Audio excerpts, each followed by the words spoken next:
Now a play fake here on first down. Oh, he's going to air it out right away. And no, incomplete. Boy, they took a shot there on the first play, trying to start it out with a bang. But it's second down. Well, that certainly looked like something that they discussed all week in practice getting ready for this one. Take the big shot right out of the gate. At worst, you'll open up the defense a little bit, loosen them up, have them back on their heels. Back to the air on second down. It's Bortles. And he takes a shot on the release as this will be incomplete. Pressure, and that's certainly going to be a key to this game going forward. And that time, they were able to get in there and influence the throw. And remember, quarterbacks got to get rid of it. They don't have the Tucker rule that they can fall back on anymore. A first carry for Leonard Fournette. And he's able to get out to the 32, brought down there. It'll be a gain of 7, but I'd imagine we'll see the punt team here on fourth down. And that looked like some pretty easy yardage there right up the gut. And he's a guy that has some height to him, so when you don't have to drop a shoulder or create or get through contact or trash, makes it a lot easier to stay upright, see the field, and make a run as we just saw there. The fourth down run successful. Now they look to pay it off on first down.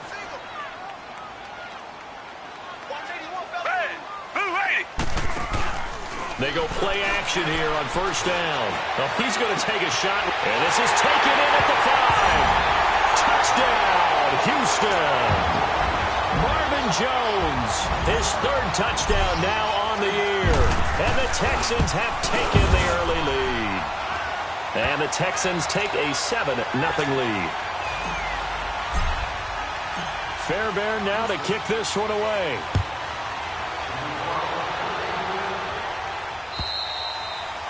And that'll carry over the back line of the end zone for a touchback. Here comes the Jaguars offense as they get set to go again. And, you know, certainly a lot of football left to be played. We're not into December yet, but right now where we stand, they're first place in their division. Looking good, looking to be a threat come January. And let's think about what every team has in their goals, all right? Number one goal is what? Make the playoffs. Number two goal is win your division. Number 3 goal, and the biggest goal, I think, is to be the highest seed possible that you can be heading into the playoffs so that you can have as many home games as possible to try and get you to the Super Bowl. And right now fighting for every win possible to try to at least secure home field for the wild card and or divisional round. And he'll scratch out only about a yard up to the 32. One thing to keep in mind, partner, especially in the second half, when you've got a running back of this size, of these dimensions, I can just tell you, attrition does set in for a defense because you're excited about hitting him in the first half. Maybe not so much in the second half, and some of these shorter games turn into bigger runs later. That is not going to be any help as they dump him behind the line of scrimmage. Nice play right there to stop him behind the line, but I want to see how this defense continues to play him here in the first half. Yeah, we know. You know better than I. He has the ability to take over a game, so what do? Yeah, I think you have to make sure that you bottle him in at varying levels, because if you crowd everyone to the line of scrimmage, if he breaks through, it's nothing but room to run. They do go for it. It's Bortles. And a big loss here as he's taken down. Jadeveon Clowney. He's the one to get him, and that's sack number 7 for him on the year. The Texans with a first opportunity now from the red zone. They've got a 1st and 10 at the 15. Now it's Miller. And he's brought down. A nice pickup of 14, and it moves the stick, sets up a 1st and goal. Tremendous blocking by the interior of the offensive line. They didn't just gash him there. They blasted a gaping hole for him to gallop through. I think if he comes back to the huddle, he better be giving them a whole lot of credit and thanking them for that much space to rumble. Now, that was a terrific play. We're down here near the goal line, and only one word comes to mind for me, and that's overwhelmed, because they absolutely overwhelmed the offensive line. He came free and made the hit in the backfield.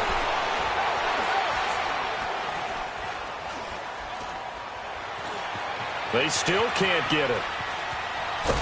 And he's able to get it down to the 2-yard line. All that gets him is just a yard, and now it's 3rd down.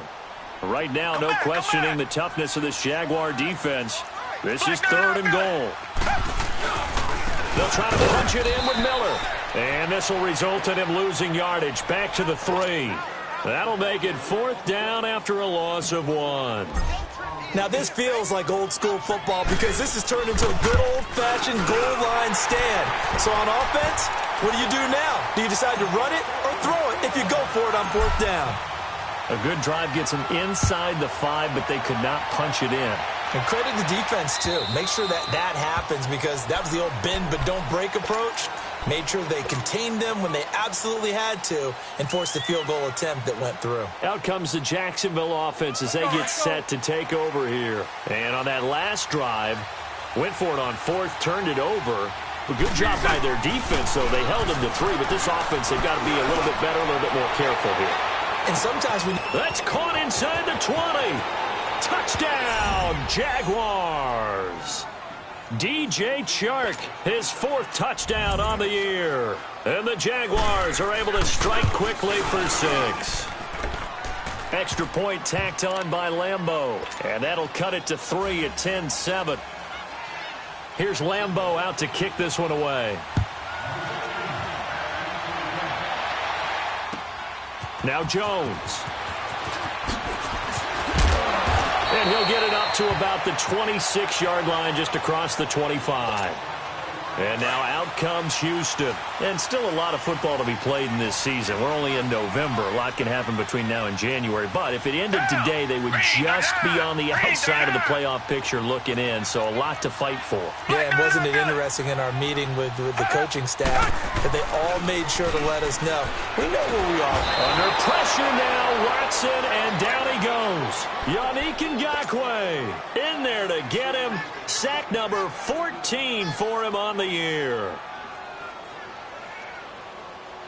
And they need to work to at least get some of this yardage back after the sack. 2nd and 19. Come back, come back.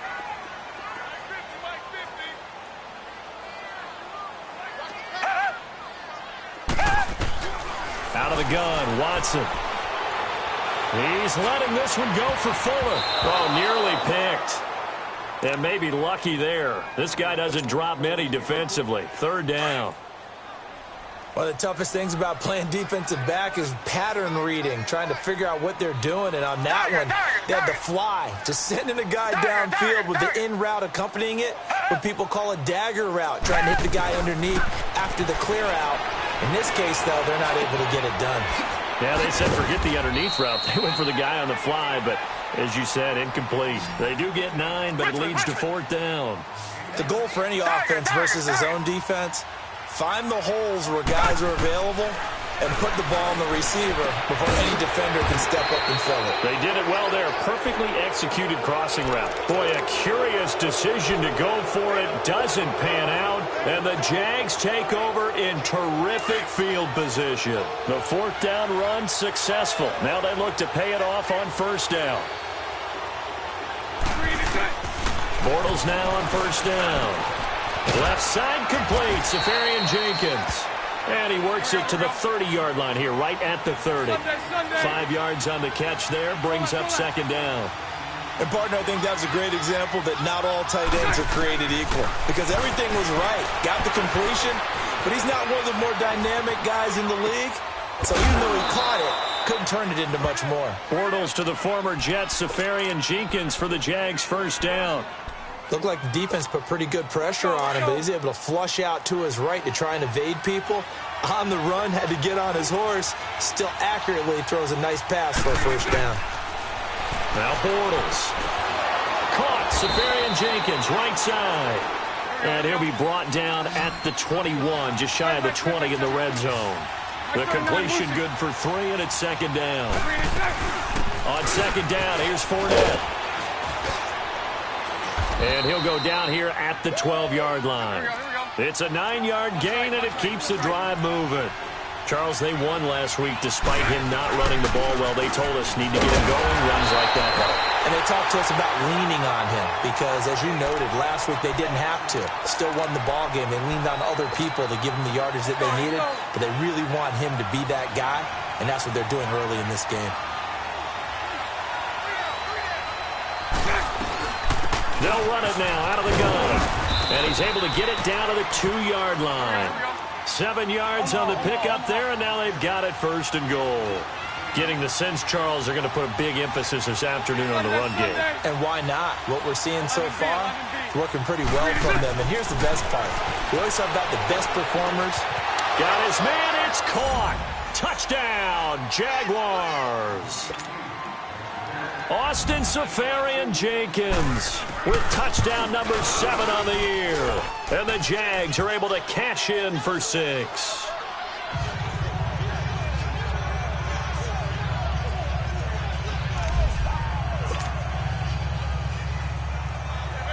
Here's Lambeau out to kick this one away. Now Jones. And he'll take this across the 25. Couple extra yards up to the 27-yard line.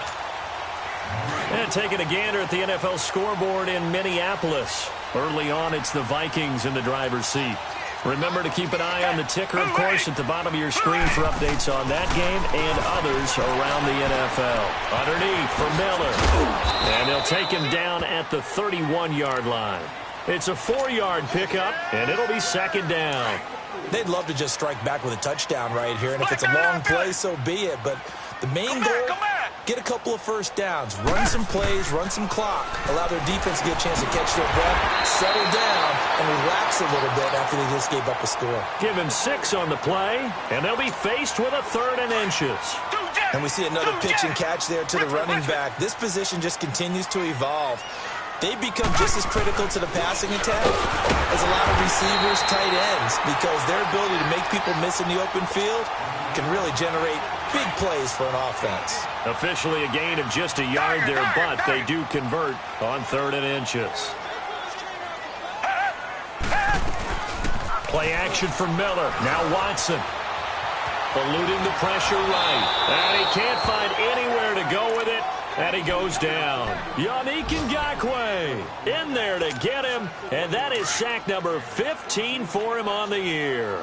And the job becomes twice as difficult now. After the sack, it's 2nd and 20. Come back.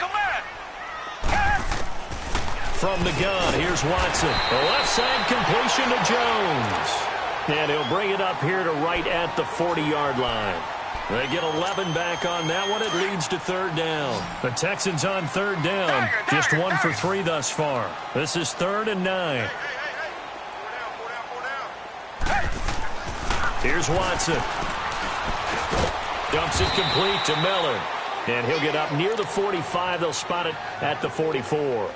It'll be a gain of 4. And that'll bring up 4th down.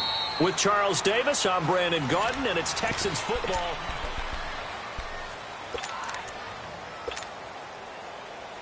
Well, the offense failed earlier on the previous crack at this, but they're going again on 4th down. They are going for it. Here's Watson. Dancing to his left. He can run for it, and he will. Well, we kind of looked at each other as they decided to go for it, but in the end, great execution, a 6-yard gain, and it all works out.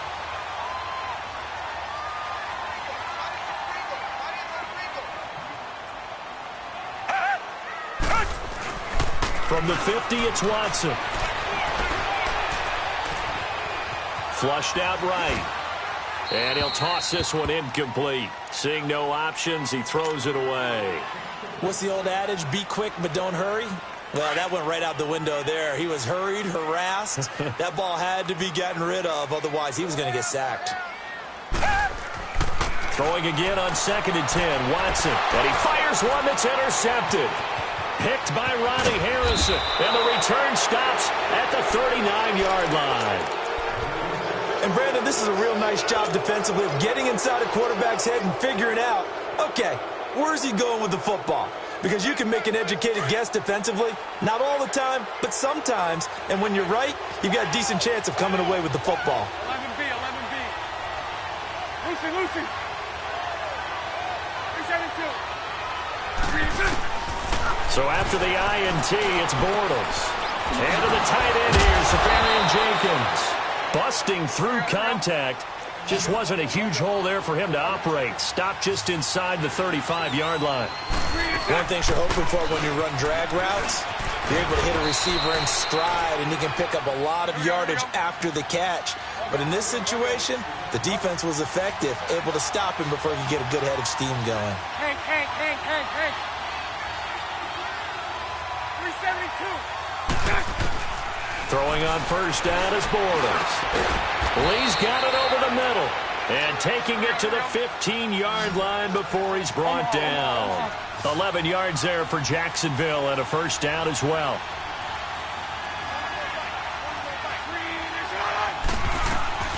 A fake to Fournette. Now it's Bortles to throw.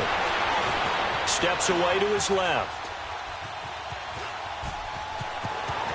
And he'll slide down to avoid the tackle. He'll wind up getting 9 after tucking it and running, so it'll leave him with 2nd and a yard. They brought the blitz that time, and I thought they were going to get to him, but instead, he flipped it on its ear and ended up picking up positive yardage. I thought he was dead to rights, but you are exactly correct. And he will get this into the end zone for a Jaguar touchdown.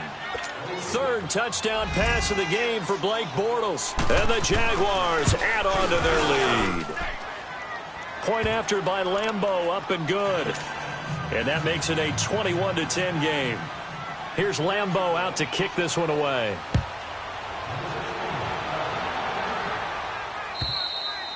And this will not be returnable. It's out of the back of the end zone for a touchback. Out comes the Houston offense as they get set to take over here. And there are parts of their last drive they'd like to emulate. And, of course, they'd like to forget the ending, the interception. But they did put together, Charles, a nice sustained drive to get him down the field. Yeah, and unfortunately for them, the only thing that matters is part 2, right? Because once they threw the interception and finished off the drive, that does them no good to go back and say, well, you know, we had a good one going. Finish things off. That's the only way you can get it done. Trying to shake off the interception. He'll look to throw. Going to throw right side here. Complete. And this one will go to the 28-yard line. The completion good for 3, and it's 2nd down. One of the advantages of zone defense, as I remember it, is being able to see the play develop in front of you. One of the disadvantages, when they find those levels where they can hit you with it. Sometimes behind the corner and in front of the safety, it makes it tough to defend. Richmond. On 2nd down, here's Miller. And an alley to run. And he gets this one just shy of the 40, down at the 39. A pickup of 11 and a Texans first down. At this stage of the game, the run-pass numbers are a little bit out of whack because most of their yardage has come through the air. But in a sense, that just sets things up for big runs like that because the defense might be a little bit off balance. They pick up another first down with that run.